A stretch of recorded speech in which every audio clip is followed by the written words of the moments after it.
तो अक्सर जब मेरे पास लोग आते हैं तो उनके साथ एक प्रॉब्लम होती है कि उनकी प्रॉपर्टी पे बैंक उनको लोन नहीं दे रहा या उतना नहीं दे रहा जितना उनको मिलना चाहिए। तो आप अगर एक HNI या अल्ट्रा HNI हैं तो आपके साथ प्रॉब्लम ये होगी कि आपके पास प्रॉपर्टियां तो बहुत हैं बट आपको फंडिंग उतनी नहीं मिल पाती, उस तरीके से नहीं मिल पाती जिस तरीके से आप चाह रहे हैं। तो आज हम लोग बात करते हैं कि प्रॉपर्टी के अंदर कॉमन इश्यूज क्या होते हैं जिसकी वजह से आपको फंडिंग नहीं मिलती है। तो जो सबसे पहला रीजन है वो है रजिस्ट्री या चेन पेपर्स का इशू। रजिस्ट्री या चेन पेपर का इशू क्या होता है? जनरली जो प्राइवेट सेक्टर बैंक हैं वो 13 साल की हिस्ट्री देखते हैं और जो गवर्नमेंट बैंक है वो 30 साल की हिस्ट्री देखते हैं। 13 साल की हिस्ट्री का मतलब होता है 13 साल के अंदर जितने भी ट्रांजेक्शन हुए हैं वो सब ओरिजिनल डॉक्यूमेंट्स उनको लगते हैं। गवर्नमेंट बैंक को वो 30 साल के लगते हैं। अगर इसके बीच के पेपर आपके मिसिंग है तो गवर्नमेंट बैंक आपको फंडिंग नहीं करेगा, और अगर 13 साल के अंदर की मिसिंग है तो प्राइवेट सेक्टर बैंक भी उसको फंडिंग जनरली नहीं करते। तो यहाँ याद रखो कि जो आपके पेपर्स हैं रजिस्ट्री के, चैनल के, वो प्रॉपर आपके पास होने चाहिए। नंबर 2, नेम मिसमैच होना। नेम मिसमैच से तात्पर्य क्या है?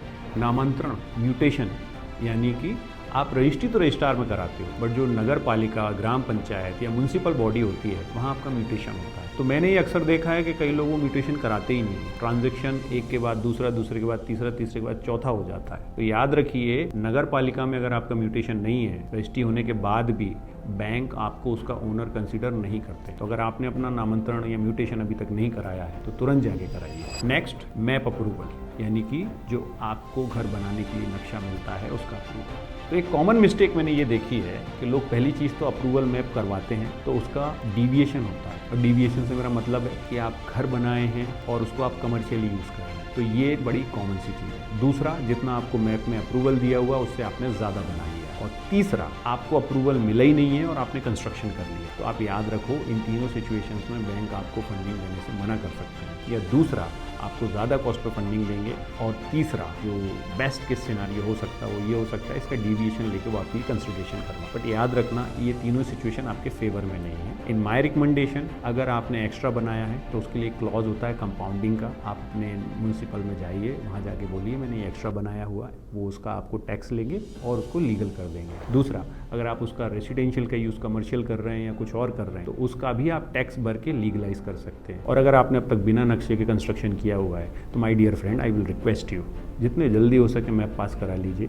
अदरवाइज म्यूनसिपल बॉडी आके किसी भी दिन आपके उस घर को बुलडोजर बाबा के थ्रू जीरो कर सकती है। नेक्स्ट, अक्सर बैंक्स आपकी प्रॉपर्टी के जब वैल्यूएशन करते हैं तो लोगों की एक शिकायत होती है कि सर आपका वैल्यूअर मेरी प्रॉपर्टी की वैल्यूएशन कम निकाल रहा है। यानी बैंक के वैल्यूअर का कहना है 5,000 रुपये स्क्वायर फीट और आपका कहना है सर वहाँ पर तो 10,000 रुपये स्क्वायर फीट का रेट है। तो आपको याद रखिए, बैंक के वैल्यूअर आपके शहर में ही रहते हैं और वो वहीं पर लोकल रेफरेंस लेके आपकी वैल्यूएशन करते हैं। तो वो एक स्ट्रक्चर्ड मेथड से काम करते हैं और वो डेली यही काम कर रहे हैं। एक इंपॉर्टेंट चीज़ यहाँ याद रखिएगा, बैंक टू बैंक वैल्यूअर्स को इंस्ट्रक्शन होते हैं कि उनको कितना मार्जिन लेके चलना है।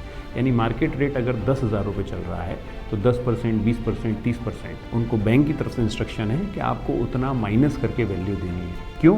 क्योंकि बैंक्स को पता है कि अगर आपका केस डिफ़ॉल्ट होता है तो उस दिन जो प्रॉपर्टी आज 100 रुपये की है उनको 50 रुपये में बेचने में भी पसीने आने वाले हैं। सो बैंक का वैल्यूअर हमेशा आपकी प्रॉपर्टी के रेट कम देगा। जो भी आपको लगता है उससे 20% मिनिमम डिस्काउंट करके काउंट कीजिएगा। टेक्निकल डिविएशंस, टेक्निकल डिविएशंस क्या होते हैं? तो अक्सर मैंने ये देखा है कि सेंट्रल इंडिया में जहाँ पर कि प्रॉपर्टीज़ के कई टुकड़े कर दिए जाते हैं, या फिर हाई राइजेस के अंदर जहाँ पर कि एक ही फ्लोर के ऊपर 2 फ्लैट्स की परमिशन थी बट वहाँ 4 फ्लैट्स बना दिए गए हैं। तो ये टेक्निकल डिविएशन होते हैं। जहाँ एक ही घर में 2 हिस्से कर दिए गए हैं बट जाने का रास्ता एक है। इस तरह के टेक्निकल डिविएशंस अगर आपकी प्रॉपर्टी में हैं तो आप उनके लिए बैंकर से पहले बात कीजिए, प्रोसेस करने से पहले, कि मेरी प्रॉपर्टी में ये पर्टिकुलर प्रॉब्लम्स हैं और इनको आप किस तरह सॉल्व करने वाले हैं।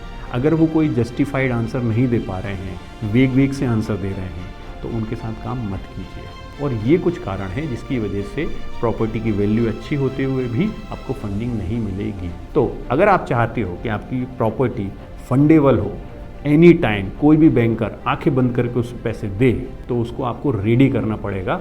भगवान भरोसे छोड़ेंगे तो काम भी भगवान भरोसे वाला होगा। और अगर आप चाहते हो कि आपकी प्रॉपर्टी बैंक के हिसाब से फंडिंग रेडी हो तो नीचे कमेंट में लिखें funding, my team will help you out. जय हिंद।